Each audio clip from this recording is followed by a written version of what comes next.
Assalamualaikum warahmatullahi wabarakatuh. Perkenalkan, saya Filza Aulia Putri, BP 1901031006, D3 Teknik Listrik jurusan Teknik Elektro Politeknik Negeri Padang. Di video ini saya akan menjelaskan tentang Project Citizen guna melengkapi tugas kewarganegaraan. Sebelum kita masuk ke masalah, kita harus tahu dulu pengertian dari Project Citizen.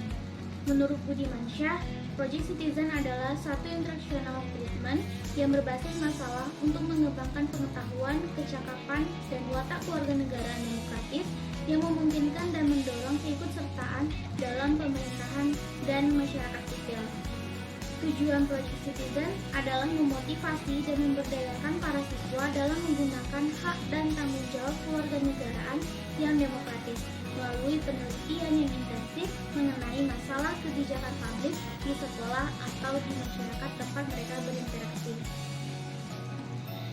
Di sini saya mengangkat sebuah masalah, yaitu pencemaran air sungai akibat pertambangan emas tanpa izin. Di sini saya membagi menjadi 4 poin. Yang pertama, identifikasi masalah, kebijakan pemerintah, kemudian faktor-faktor penyebab, dan upaya pencegahan dan penanggulangan atau solusinya. Yang pertama, identifikasi masalah. Pencemaran air sungai akibat pertambangan emas tanpa izin yang ada di lingkungan sekitar tempat tinggal saya, yang mana pertambangan emas ini sudah dilakukan sejak lama oleh masyarakat guna mencari nafkah untuk kebutuhan sehari-hari. Kebijakan pemerintah. Penguasaan negara atas kekayaan alam yang terkandung di dalam bumi dan air Indonesia yang dikenal sebagai bahan-bahan galian atau bahan tambang merupakan amanat dari pasal 33 ayat 3 Undang-Undang Dasar Negara Republik Indonesia tahun 1945 menyatakan bahwa bumi, air, dan kekayaan alam yang terkandung di dalamnya dikuasai oleh negara dan dipergunakan sebesar-besarnya untuk kemakmuran rakyat.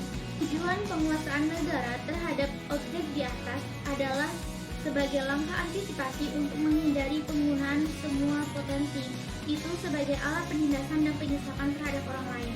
Selain itu, menjamin agar penggunaan dan pemanfaatan segala potensi tersebut benar-benar dipergunakan untuk sebesar-besarnya kemakmuran rakyat. Dalam pasal 1-9 Undang-Undang Nomor 32 Tahun 2009 tentang Perlindungan Pengelolaan Lingkungan Hidup disebutkan bahwa sumber daya adalah unsur lingkungan hidup yang terdiri atas sumber daya hayati dan non-hayati yang secara keseluruhan membentuk kesatuan ekosistem, sedangkan pasal 12 undang-undang yang sama menyatakan bahwa ketentuan tentang pemanfaatan sumber daya alam di lingkungan dilakukan dengan rencana perlindungan dan pengelolaan lingkungan hidup baik di tingkat nasional, provinsi, kabupaten, atau kota.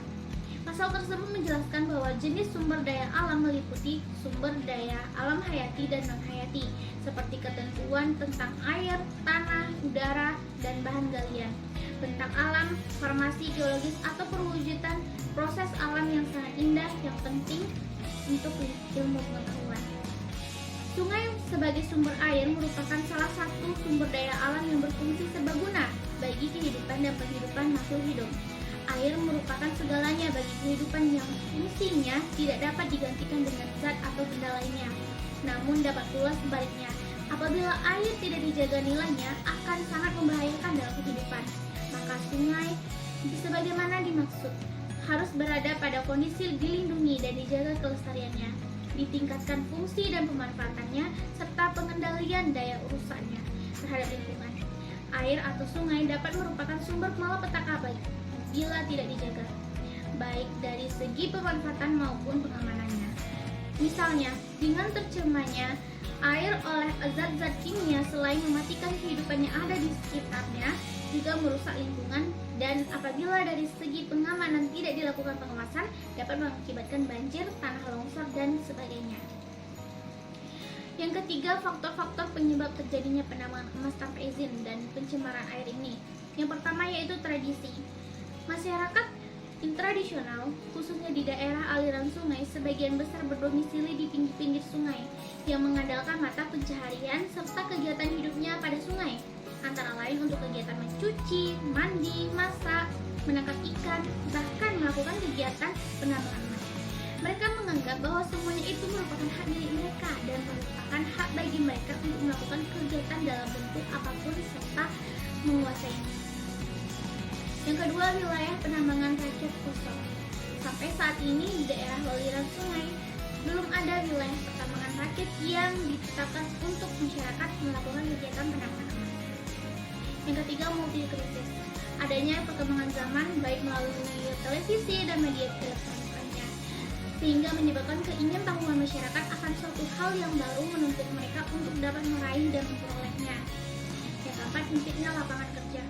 Kondisi tingkat pendidikan masyarakat di daerah aliran sungai yang masih di bawah rata-rata, yang hanya tamatan SD, SMP, dan SMA. Untuk saat sekarang, dalam persaingan dunia kerja sangat sulit bagi mereka memperoleh pekerjaan yang mampu memenuhi kebutuhan hidup mereka. Yang kelima, cukong. Adanya sekelompok orang yang membantu masyarakat yang tidak mampu dalam pengadaan sarana atau alat-alat untuk melakukan kegiatan penambangan emas, serta tidak sadar masyarakat telah diperalat dengan bentuk pembagian keuntungan. Yang keenam, backing.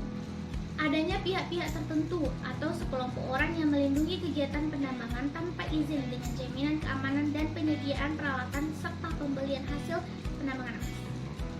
Yang ketujuh, instan. Masyarakat menganggap bahwa dengan melakukan kegiatan penambangan emas pasti akan dapat membuat mereka mendapatkan segalanya atau cepat kaya. Yang kedelapan, teknologi. Ditunjang dengan teknologi yang cukup modern, mendorong masyarakat berlomba-lomba membeli alat-alat atau sarana penambangan yang modern dengan harapan mendapatkan keuntungan atau emas yang lebih banyak. Yang kesembilan, harga emas yang tinggi. Terjadinya krisis moneter berakibat pula dengan kenaikan emas antam di pasaran. Saat ini harga emas antam di Provinsi Sumatera Barat adalah Rp550.000 per 0,5 gram atau emas 24 karat antam, sehingga mendorong masyarakat melakukan penambangan emas. Kesepuluh, lemahnya hukum. Ini adalah gambar sungai yang sudah tercemar akibat penambangan emas. Kemudian, upaya pencegahan dan penanggulangan pencemaran air akibat penambangan emas tanpa izin. Ini solusinya. Yang pertama, melaksanakan koordinasi penanggulangan masalah penambangan tanpa izin. Melakukan sosialisasi dan penyuluhan.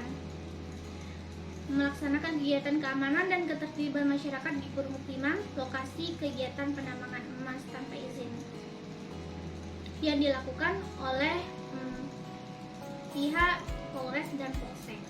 Berusaha merealisasikan penyediaan wilayah pertambangan rakyat, mengalihkan usaha pertambangan emas ke bidang lain seperti pertanian, bidang industri, dan bidang jasa. Melakukan pendekatan di bidang sosial, ekonomi, budaya, hukum, dan teknologi. Upaya penegakan hukum secara tegas melalui sanksi hukum. Itulah masalah dan solusi dari Prodi